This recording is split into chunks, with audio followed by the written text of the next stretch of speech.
papa oyo yomukuba manager basinga okuba abakabi taata we namuwa okumanaging omwana oyo gwe bayita ani dufra ne bagula kolabo ku Sindi milioni za wana 25 akakayimba kolabyako ekidongo ekyo mu gundi omu Micheal gye bakola ko bita Mr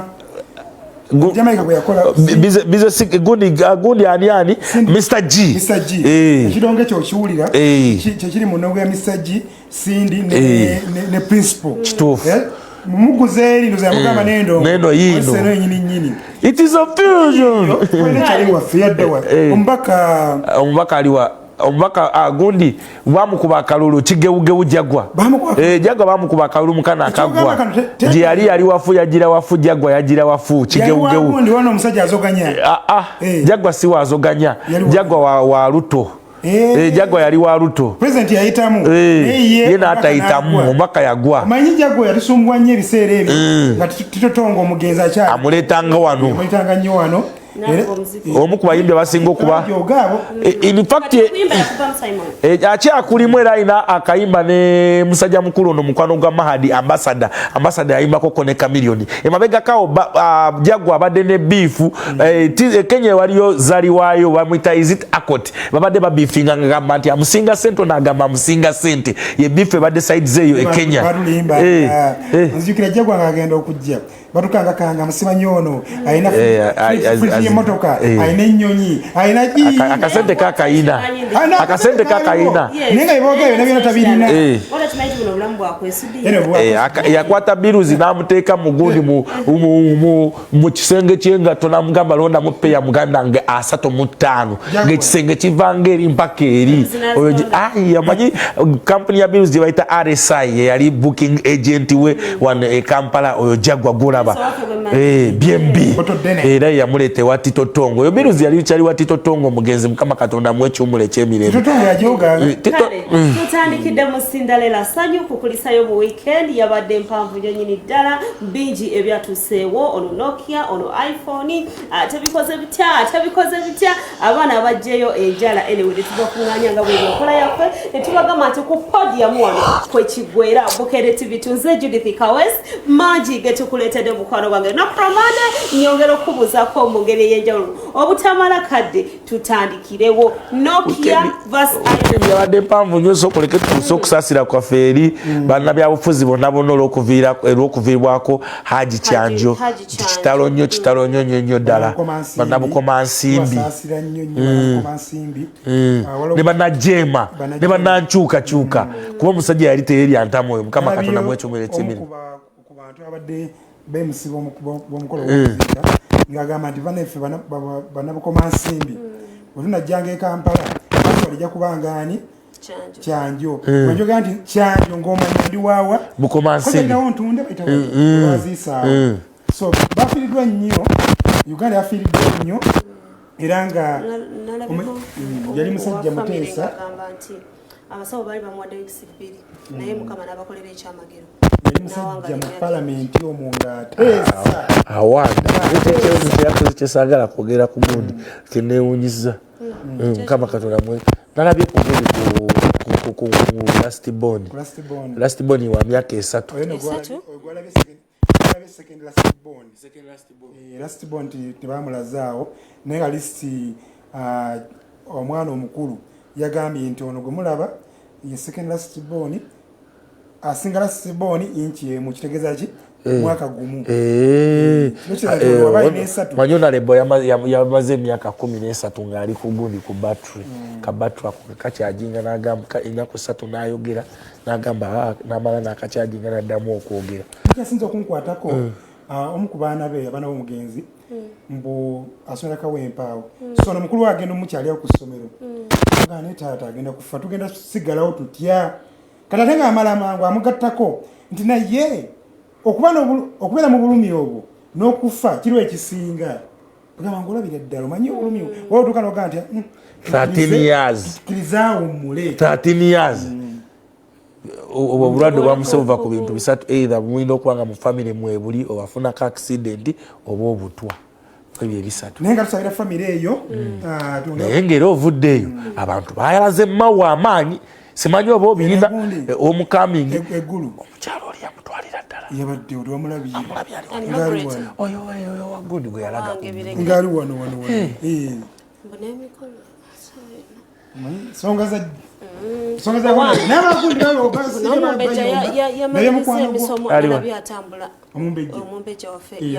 baina olunaku lw'enkya omanyi omumbejja gy'abadde asomera ne former Miss Uganda eri egundi ebungereza badde basoma bonna Olivia we Dubai eri Saudi mu kagundi former Miss Uganda naye weeri ebungereza so olunaku lw'enkya emboozi yonna ey'omumbejja omanyi yaleeta bwakuteeka wano kati tankanywere ddala akiwulire musajja wange kamya obadde oyogera ku mboozi ya Cinderella iPhone mali yasoma kantu kano yinkatadde omanyi abantu abangi bavudde ne boogera ku nsonga Tina gundi yavaayo Cindy n'azaalawira ddala nti oyo Sheebah mwana muto sobola kompitinga naye Sheebah mu butiitiizi bwe azenga ebbanga yonna ng'alumbira mu ngero era ku makya olwaleero agambye nze ndi iPhone 14 g'oli Nokia awo ne twebuuza olwo Rema abeera ki Tekino Infinix Spice abeera ki Samsung Ultra werabidde nti okwava kale kagundi enjogera egamba nti King herself ne Queen herself anti omu jukira no bakyala kakati Sheebah yagenda neyekwata mangu ekya Queen naye waliwo abamanyi oluzungu bagambye oluzungu lwe yawandikisi gurama yabadde mufu kakwenza yagambye this grammar doesn't match your beauty ng'agamba ani oyo Sheebah kati Sheebah agenda yeyita Queen herself kati Cindy naga onasoose ekitiibwa kisinga okuba ekyamaanyi alina kuba Queen nti kale wadde ndi mukyala kati nze King herself biifu eno oba okusika omugwa kuno oba okwerumaluma kuno tekutandise kati weba nyashi ani asinga Sheebah ne Cindy Sheebah asinga bode okulabika obulungi biki byonna opimira ku ki sebo Cindy bamulabako abantu Sheebah tebamulabangako ati kati gwogamba asinga ati nze nkuwulidde tutunulira kino ekyokungulu Sheebah alina bode ennungi wadde nga nze ate Cindy singa ate beyambudde nga bali awo nammwe nedda we twagala kati webeyambula n'olaba ki Cindy twamulabako Sheebah tetumulabangako ogambye nti bode oli asinga Simon n'endijjo okulaba omukazi omulungi n'oba omukazi mulungi alina figa tumala kulaba wali kati obulungi Sheebah twamulabako Cindy twamulabako Sheebah tetumulabangako Sheebah naye asooka atulageko n'ekirala obulungi buvaalinga waliwo obulungi obwa outer beauty then wabeerawo obulungi buli obw'omunda obw'obuwongo beauty with purpose wabeerawo n'obulungi bagamba nti beauty lies in the hands of the beholder nti gwe nannyini kintu gwakimanya obulungi bwakyo kati obulungi bwa mirundi esatu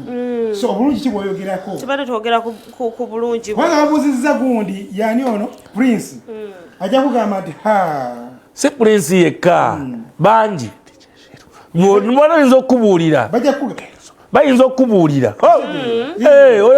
oyo alina omusiki Sheebah yali afunyeko omusajja omuzungu wadde wa Cindy yali kinyozi Sheebah muzadde ali married alina abaana I mean Cindy sorry brother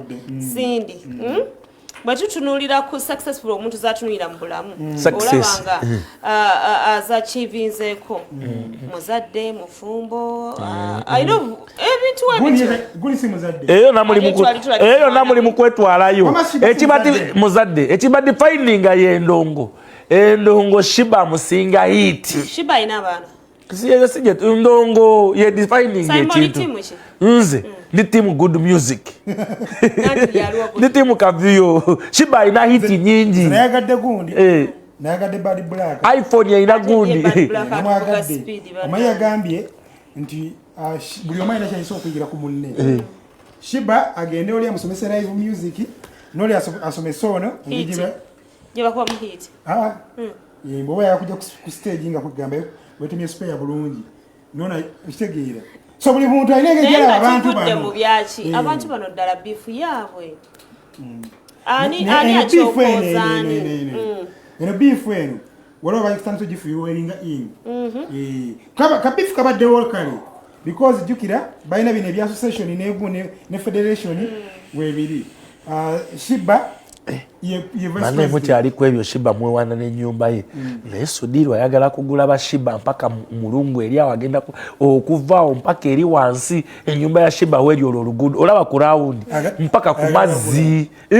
laba atandise okubasasula ate nga Sheebah yagambye Sindi nti agenda mulambuuza tewakyali muga Katonda mugulubanyakana eri yonna gye baliira amayirungi yonna yonna omugagga Sudirwa wonawona oluguudo lwolulaba rawundi y'eggundi n'ennyumba ya Sheebah Sudirwa agenda giguliramu era kyenyimba simanyi tigenda tuleka mwe mukyali ku ebyo omugagga abamawulire be yalambuza pulaani ya woteeri etwala wonna oluguudo olaba olukirire mulungu ku saidi eno yonna okuva ku round about mpaka ku mazi ettaka kyapa kiri mu gundi ya Sudirwa abagundi lize eri mu gundi tumanyawo ettaka lya Kabaka lize eri mu gundi ya Sudirwa bonna ba Sheebah babatwala Sudirwa agenda kugulawo wonna mpaka eri endongo wenaba ya live buli omu ebintu nabyogerako mu mbeera yiye buli omu alina engeri gyabirabamu waliwo balowooza nti nno omu ayiikiriza munne waliwo balowooza nti nno banoonya kukola ssente nange nfunyemu endowooza eyo omanyi waliwo bapromota bagezigezi abalembeera n'akipika naga nti situyinza okukolamu ssente wano waliwo balowooza nti nno Sindi anoonya ngeri gyeyasasuza Sheebah kubanga nga kugambye nti nno vice president kino ekifo kino eri mu federation Sindi yali akyagala naye yajja leeti kati wajja leeti n'alemesebwa kuba nekenza atiyo okukola ki okugyawo Sheebah kati alowooza nti nyinza mukubira sayidi zeeno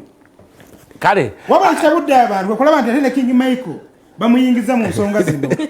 kitabudde abantu naye tekimanyi nti King Micheal agenda kufunira mu mbeera eno kwaffe n'obwo obutalo tugenda kubwetama tugenda eri naye kati ekisinga okunsanyusa ffe aba Spice tutudde eri mu katebe tulinze awangula ajje ewaffe ajje tumukuba endongo wagira gye twakobewa gundi wa Diamond tubalinze awangula ajje wa Spice tuwa abantu tubalabe wamma ebogera ku nsonga eya Sindi Sheebah ne King Micheal okuteeka ekigulu mu lunaku lwe okirowoozaako ki ekintu ekyo baba bakikoze bubi kubanga abantu bagamba Sheebah ne Sindi bakiteeke kololo ng'ate lunaku lwe lumu buli omu ategese nga lunaku lwe lumu tekisoboka kuba lwa nsonga ekkololo teri kisenge kyabula nti abawagizi ba Sindi bagenda kubeera eno aba Sheebah bagenda kubeera eno kuliko omuntu ayagala okutya munne ekivulu kye asiranye munne lwaki omala tyani wabawo omu yasoose mweyaligadde ebiseera bingi yandize eno wansi erugogo oba ebiseera bingi akolako nawe nalaga munne amaanyi nakali mukisawe kyekimu baguyita musigindi bajja kuteekamu kateni nti omuyawulemu ababe bagala bawulamu batya balinga bagala okubuzaabuza omuvubuka oyo atadde wano erugogo ekivulu kuba bandirize munnaabo nakola kiki nabo ne balokolakola ki bakola ekyabwe nekyo kyebakoze kibagidde nze ekyo kati ekitegeeza ekyo amuwagizi tosobola kola bivulu bisatu ebyerinaanye ku lunaku lwe lumu abawagizi tuba tugenda kutagala ate tumanyi tugende wa King Micheal Sheebah wa Sindi naye nga nze amagezi gempaawo bandibadde nga buli omu kale bateeseganya ekivulu ekimu ekiwera wiiki eno ekirala ekiwera wiiki ejja naye buli omu kiteeka wamu bwe muti tekisoboka busobozi kuba kati King Micheal bwabeera n'erugogo ate obali ne bateeka wali gundi ekololo kiba tekijja ezo ze zibeera entalo n'okulwanagana ebitawedde ebyowulira buli kaseera abagala kwawukana tekugata kubanga nze oba onteeseko ate wenkola ate naawe oteekewo omudaala oba onemese oba tonjagala kintu ekyo abakifunamu mpuli balina bamaneja baabwe bamaneja baabwe bafuna mu kintu ekyo bakifunamu ate abawagizi bano aba music ya Uganda batini nnyo kyamanyi batini nnyo abasoogera mu kivulu kimu nagenda mukiri nagenda mukiri batini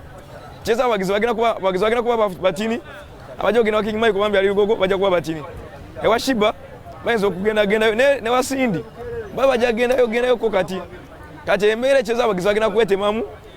bakagenda nga ivulu basaze abayimba ate bayitiriza omuzoogo oli bw'ateeka wali ekivulu nga ne munakiteeka wali okwagala kuba nga abeeremesa ate ng'eyo eringa bizinensi yaabo baki Sindi ate kwayagala okulemesa munne agenda naye n'amaanyi ogasinga oli naye ate balaga amaanyi abadde agenda ewuwe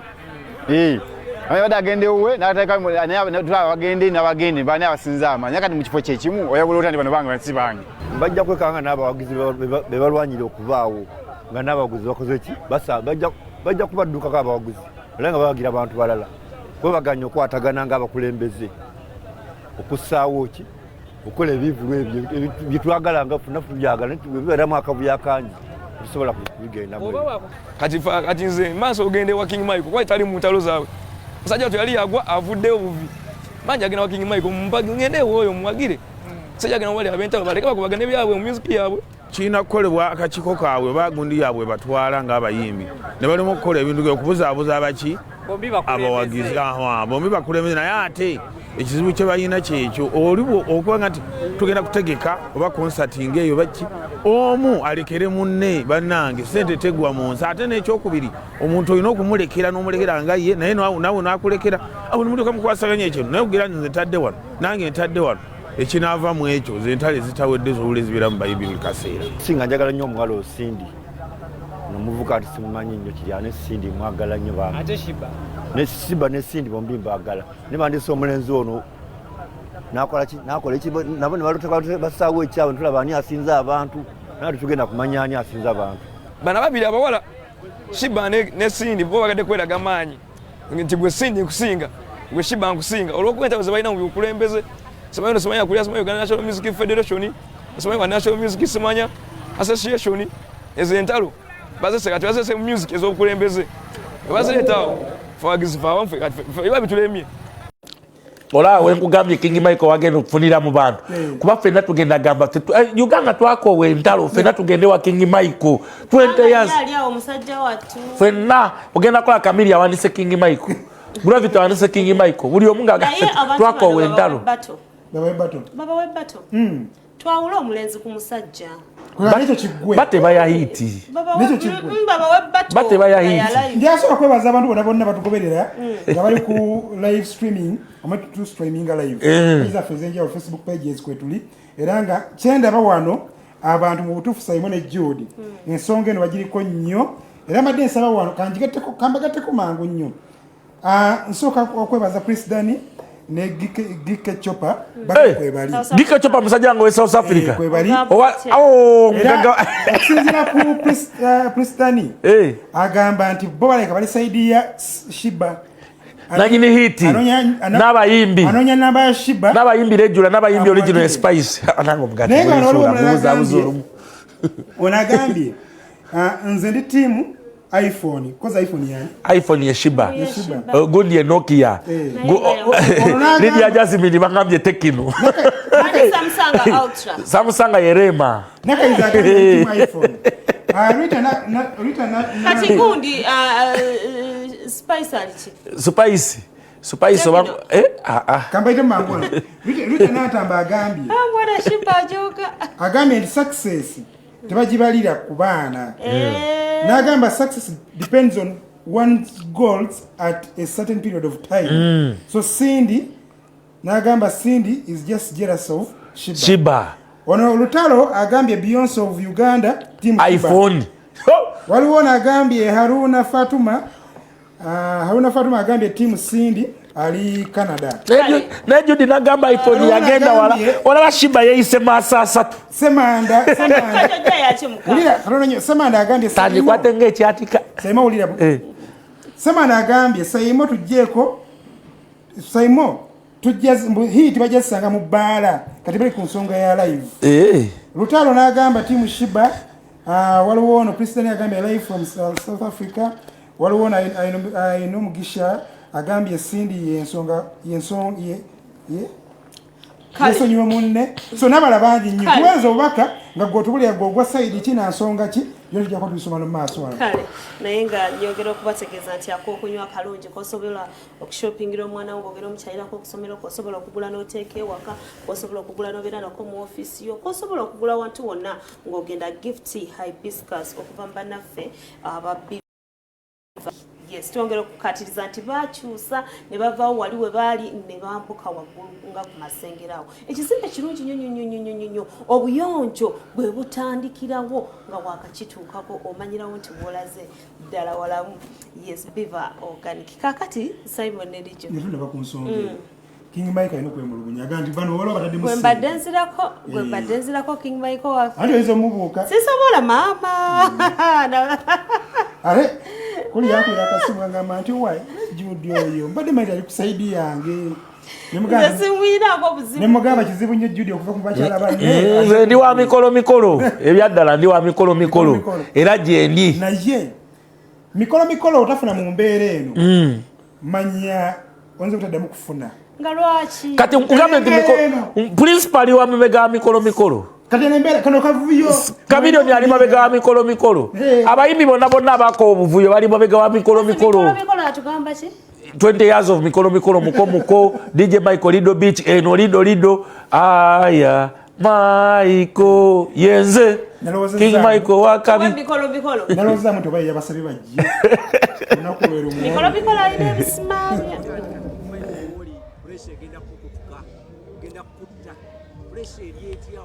ekirungi nti kyenebaza Katonda nti nze bwe nsalawo nti ngenda kukola kino ekintu balina okitaminga anyway gye bakyagala okulanga bafuna abantu naye ekyo bakoze si kirungi okuteekako King Micheal ng'omu mukulembeze wa association ng'omulala mukulembeze wa federation ne bateeka ate ku muyimbi okitegedde ekyo abantu bakiraba abantu baba balaba ebintu ebyo naye it's not good nja basobola lwa nsonga nti nze neesiga Mukama n'abawagizi bange wabula ate era nfunamu okutya nti bo abakyala singa babadde bakutte mu nsawo yaabwe singa bafiiringa nga bwe nfiiringa nga baspendinga nga bwe spendinga nolwokuba emabega waabwe waliyo Mr. Muganga okitegeera nti n'emikolo gya university kitegeera bo tebalina kibaluma basasuddwa kujja kubalaga tebalina pressure tebalina kyo kitegedde naye nze ataddemu alanze omwaka mulamba ndi mu sente nnyingi bo babanga abajja okukola ki okunfiiriza naye nze wendi ate sigwe mulungi okusobola okufiirwa okitegeera abantu nno abagamba nti King Micheal jayo ngenda n'enkirowoozaako ewaka nga neebase nti naali badde nzijayo naye abawagizi bange abaŋŋamba tojjayo okitegeera n'ekirala nti Micheal aba yalanga olunaku lwe ate temuteekamu bubadi bintu binnyo byempulira ebibeereyo mu boardroom zaabwe nga bateesa naye nga abanga King Micheal yaleta era ajja kubaawo obujulizi mbuyina because namumiitingako ne twogera nga ndaba munnange njogera gyayogera munnange alaba nze siina kyendi bo balina ssente balina budget balina everything nga nsaasiramu ngenda kufiirwa okitegeera naye nga ate omuntu okusaasira nga takompasetinze it's not good okitegeera so nensalawo nze munnaye bwayasalawo omukulu muganga nti Micheal genda fiirwe era nfiirwe bebo banteekako bakyanteekako n'abalala era n'abayimbi bangi abagenda okusayininga ssente tegeera ate nga abayimbi bannange mbagamba nti ono olunaku lumu mugenda kuyimba babasasudde ate enkeerera mujja kunsanga eno mu fraternity gye tubeera okitegeera munaalabika mutya okitegeera nga babawa ssente okujja okulwanyisa omuyimbi wammwe gwe mubeera naye nebaza nnyo Spice Diana mbu bamukubirano ne ssente n'azigaana okitegeera eno ye program Kasalabe Cha ng'ekutuusibwako abo ba Sanwa Tours and Travel bebeesigika mu kubukingira tickets wamu ne visas okugenda mu nsi ez'enjawulo kola kago okuva South Africa basange ku 67 Pretoria Road, Kempton Park. Nalongo Musana ye musawo omukugu okuva Tanzania. Sangibwa Kizingiza mu Kiteezi. Akola ku figure, hips, akabina, entumbwe, okusala size. Akola ku bakazi abalina amabeere agagudde. Abaagala okuva ku mwenge, jangu wa Nalongo Musana.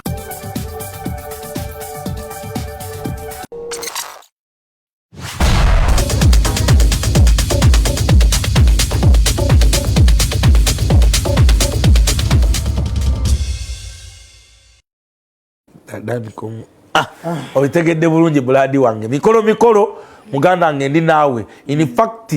Winifred Nakanwaje avuddeyo n'agamba Sindi lekera okutugabira engamba ffenna tumanyi we tugwa oyo naye tiimu mulabye tiimu iPhone erina abawagizi kale iPhone bagitutte Nokia yoli kakati wacho zilibeki wanga bachi oba abalwedimi naye no ali Canada ali stabbing wa Canada abana bayize enkola tujja mufuna maaso awo Salongo akubidde simu nangamba Salongo siraje nanga ndi Dubai I'm in Dubai disturbing these people nangamba hii Salongo nayo manyi amfunidde passport sente zamfunidde naye abaana be Uganda uyo Salongo ali eri Deira oyo muyindi omulabo oyo gwalaze oweddeira si oyo muyindi asobola ayogera Oluganda ennyo oyo owa people power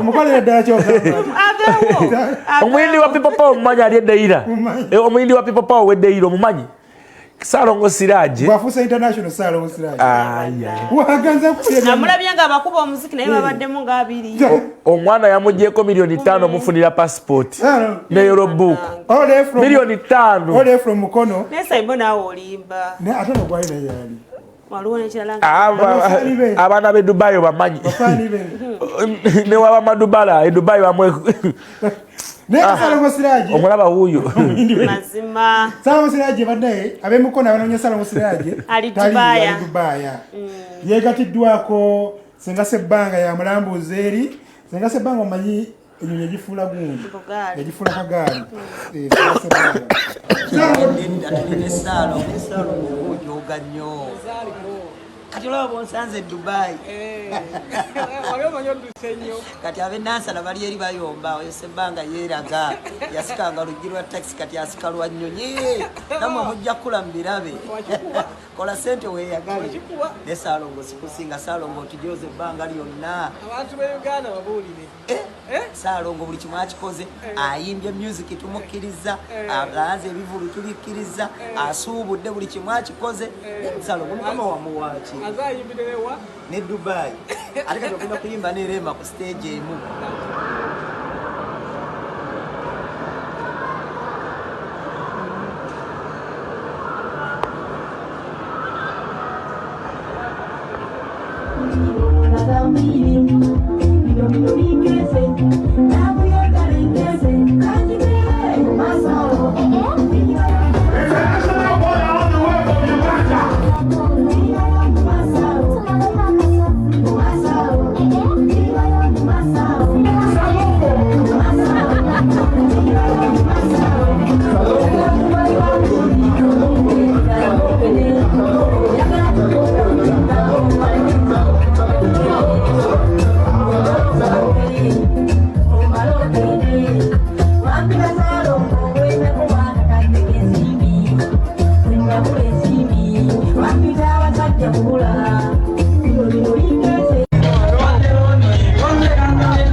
Salongo chakuba bivulu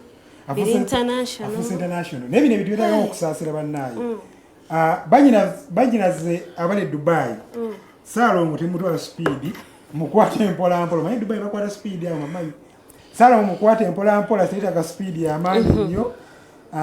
kale akade katutwala naye nga nyongera okubategeeza nti Nalongo Musana akulindiridde wali mu kitenzi mu kizingiza agamba nti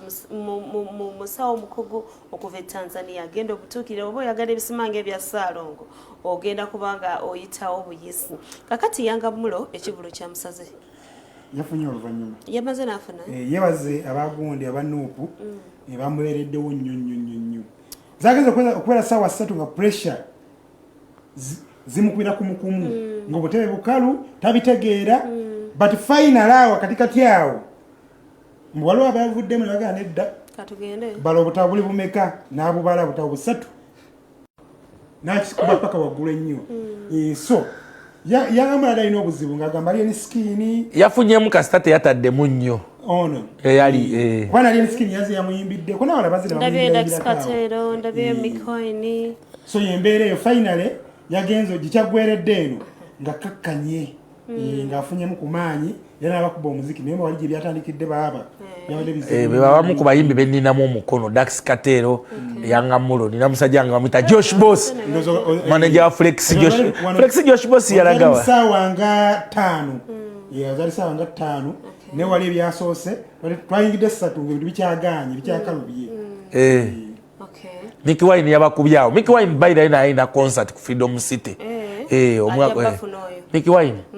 mpozi ngono gambe n'aba political rally naye agitumye omwaka guno ebikutte bite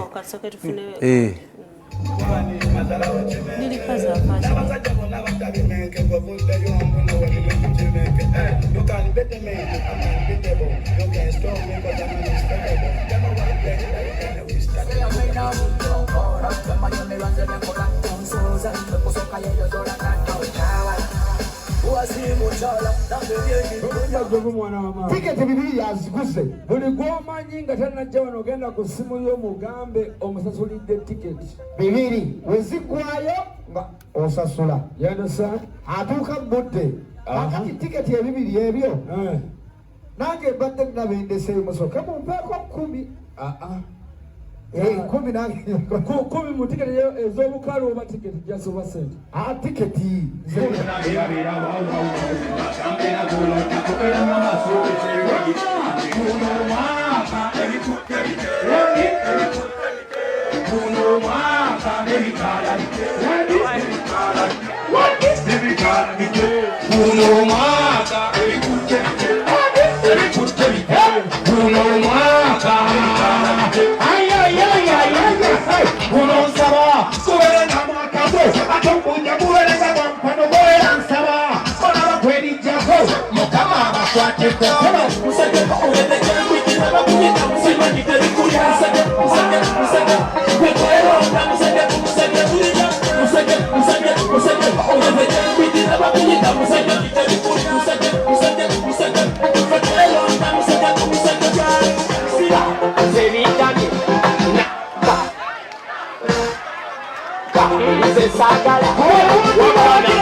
Bapulomota banimbye n'okunimba mbu bajja kujja wano ne balimba mbu bajja kujja bandeetereyo ku ssente kumbe kirabika saabayisiza fiiti nze oteekawo sho okategedde munnange bagenze ne ku live ne balimba abantu nti bannange muno nze nkwerezaayo 5 nze nguze gundi nenewunya abasajja abakulu wali ku live ngenda okebera ne ku simu nga tekuliko yadde message neŋŋamba yiba n'abasajja abakulu neŋŋamba banene naye sigenda kolaki sigenda bafaata kambaleke bambi baleka bwe batebazanya firimu zaabwe okwessaako ebivulu nono n'alanga bakezaako evvaka eryo likozesa kubanga liriko hype nenze nayagadde mbalage tiseetaaga muyimbi munange kubanga yataddeyo okumuteekako show era nandisabye n'abayimbi bambi mulekere abayimbi ennaku zaabwe baba omuyimbi ataddeyo show kyekikuleeta mbwe naawe oteekeyo kubanga mbwe oyagala competition nali naawe waneeno noŋŋamba nti alien skin yakubira simu n'akusaba kolabo nekyanyiiza abantu abasinga ng'okyogedde olowooza lwaki banyiiga lwaki mbuuza gwe we yabyogera ate kati nze gambye nze nakugamba amazima kati kyogamba bali bo ne bakola bati abantu ate yoguwanyiiga ande si bantu kyogamba wali oyagala nze mangi kuba webale nnyo boy sikubakakanya bagenda kukakana kuba tuleeta n'oluyimba olupya ensonga zeezo yanga mulo Sekawuma lwali atya tusooke tugambe abantu nti Agira African Solutions bakafulu bokka abasigaza obwesigwa okutwala abantu okukola ebweru Abu Dhabi, Qatar ne mu nsi endala balina emirimu gyonna gwe yeetaaza okubanga ogenda okukola mu nsi ezo bakubire ku ssimu zaabwe basangibwa wali muganda wange Entinda nga ku Adware World oyambukira awo ojja kuba blood wange kipande kyabwe okiraba beetaaga ba security guards ba cleaners ba driver ba delivery jobs byonna babiina abayita ba Ajira African Solutions bakubire ku 07 073 973 oba 0393247386 Ajira African Solutions batekamu amaja. Okay. Kale. Timu Nokia nayo yeyongedde amaanyi. Ndujjo ayagala ebyo. Bane omanyi abantu batwagadde Judy kati mbadde nzeka n'okulivisitia okulaba kigenda mu maaso. Abantu bakyagenda mu maaso n'okuteesa ku nsonga ya Sheebah ne Cindy era nga wano wenjogera kati timu Nokia yasini kuwali agambye timu Nokia Nakamata Amina agambye timu Nokia ono Rose agambye your Spice yeyise Spice iPhone 11 ngaba musiza nnyo Sheebah yagambye iPhone 14 so abantu bakyagenda maaso n'okuteesa Kisaka Harris naye kwali agambye ndijo big up ndabako wano tiwini nwaje aba phantom nebyala Facebook Sima agambye Team King herself Cindy so Team iPhone yegenze nefuna kumanyi wano mpola mpola tugende maaso tugende ku gundi ku si papa bamuzizayo bamukomera lwa kusatudde akomanda kuzomwezi 14 omwezi ogujja kibadde onako olwaleero ngaji kubye suuti bulandi kibadde onako olwaleero munnamateeka we omukulu Geoffrey tulyasingula abadde alina omusango mulala gwalimu ate ekkololo alina omusango mulala gwabadde agenza okuwoza ntanaguvaamu yes abadde alina court session endala ekkololo kati byesanze ng'ekkololo bamwetaaga aye ne basopa alina okubeerayo ate nakumpi mu budde bwemu so sipapa otuuse wanyuma mutegeeza nti munnamateeka awo tetumulaba so olw'emisango gino okugenda mu maaso n'okukolebwako ogwo tugwongedde enaku z'omwezi 14 omukyala talabise olunaku olwaleero kubanga omukyala guno omusango gwaliko essaawa zino taguliiko omukyala guno gwe guli ogw'omujapaani agamba nti no bamubba biri ebirala biri ebyagwo nebyomu Sudaani babitwala mu high court biri mu high court yensonga lwaki nti olaba nti omukyala nsonga zino eziri emakinyi takyalabika omukyala akyalina omwana mukomero bamutwala jjajja amutwalayo nene gundi oli kafuta queen oli bamuta ebbanga lyawedde yakole yakakana mukomera bamuta ate nga balaba nono gwe baali bamusibira obuyaye bweyongera bagamba wayi nyo nandibadde nze mulamuzi jjukira omwana olibagenda musiba olw'okkuba oli ne waliwo kye bayita tukyakya batunulira nnyo manyi emisango gino egy'okutyobola ekitiibwa ky'omuntu batunulira nnyo sayidi yeeno gw'otyoboola atyobookeka kakati oba mutyoboozi kati ono eyaga nti bamutyoboola bamuyisizza bubi ate nga bagenda okulaba ebintu byakola biraga eby'omuntu biraga omuntu yennyini osanga nga yalina n'obuzibu obunene omulamuzi n'agamba nti okuggyako nga aliwo omusango mulala gumuvunaanibwa ng'oggyeko ogwa mwana muwala oyo Nicole ogwanga gyesigwa Nicole oli bamute agenda asome webanga eri omusango mulala gumuvunaanibwa then asaavinga ogwo kakati Joyland agenze mu gym asaze wakole ku mubiri yaliwa Joyland bayimbi b'amahadi yagala kusampolinge muyimbi bayimbi b'amahadi yagala kusampolinge si yayimba kana akayimba African Girl bada si yoyo toko mtu ngozize mu gym buzibu ki I'm trying to work out on my health. My medic said netaaga amaanyi kuzira netaaga okukola nyashi wetaaga okukola nyashi kitegeeza ekyuma kikola nyashi joyine badde tekumala kosemala ate ekifuma kibasinga okumva sina nyashi simala biki so gym ono agisobola koja gisobola ate na support ya manager wange abeera ko bikaseero beera naye nange kennyini ng'omuntu kyetaaga for my career kubanga ennyimba zitandise okweyongera netaaga amaanyi mu stage tuyimba ennyimba nga 10 ng'omukka gweko. But your body is perfect. Obwagira agamba yeyo yalowooza tewandyetaaze kuba byonna ebintu obyina birabika.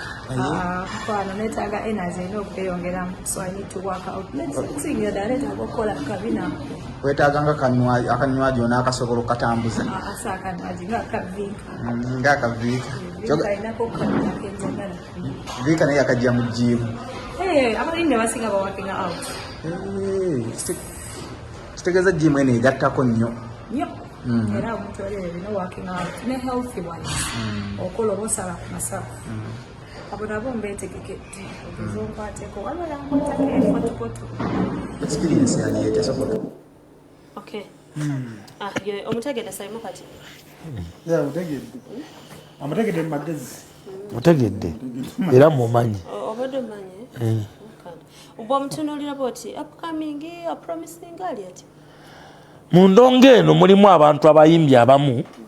nga bali mu classroom.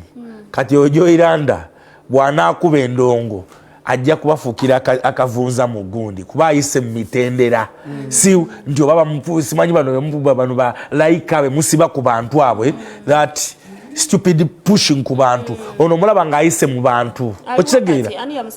simanyi yamusayininga naye no gye mumutwala eno si gy'alina okubeera eyo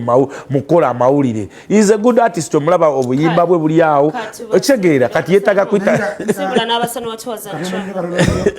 Nicholas Oniro agambye kwali era nga naye ali tiimu akagundi ke yakafuna South Africa Cape Town Park abakufulu bokutambuza kago kuva South Africa mpaka Kampala blood wange banonyeko batambuza okuvira ddala ku kintu kisembayo obutininga akapeni banonyeko Cape Town Park mwalimu ajja kukwasaganya ne wano ku Adonai Plaza bajja kubawo nga weebali